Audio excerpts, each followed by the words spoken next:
C'è un dolore che va oltre il semplice atto vandalico, è quello che colpisce il cuore di una comunità, di un simbolo, di una storia fatta di sacrificio e dedizione.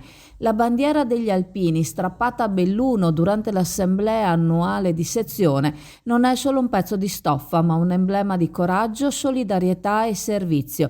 Ad esprimere il proprio sdegno e rammarico è il presidente della Regione Veneto Luca Zaia, che sottolinea come questo gesto sia il segno di una triste perdita di valori fondamentali. Strappare, danneggiare bandiere tanto care a questi eroi sia in tempo di guerra che di pace è il triste simbolo di una grave perdita di valori, a cominciare dal rispetto. Gli alpini non sono solo memoria storica, ma una presenza viva e indispensabile nel presente. I loro atti di eroismo in guerra non potranno mai essere cancellati, ricorda Zaia, ma oggi più che mai dobbiamo essere riconoscenti per ciò che fanno. Sono i primi ad arrivare e gli ultimi ad andarsene nei momenti di emergenza, quando la solidarietà diventa concreta e il coraggio fa la differenza. Offendere un simbolo così profondo significa ignorare il sacrificio di chi ha dato tutto per la patria e per il prossimo.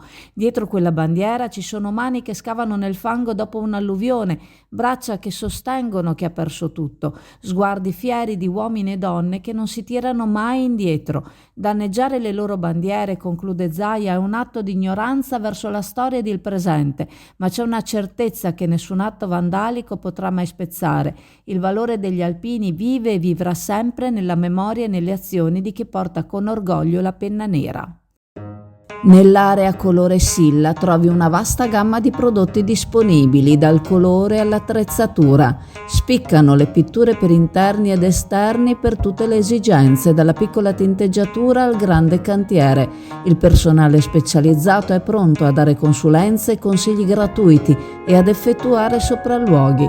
Per qualsiasi richiesta ed informazione contattare il responsabile area colore Silla, Claudio Fanton, al telefono 041 26 70 217 o alla mail vernici.chi@silla.it.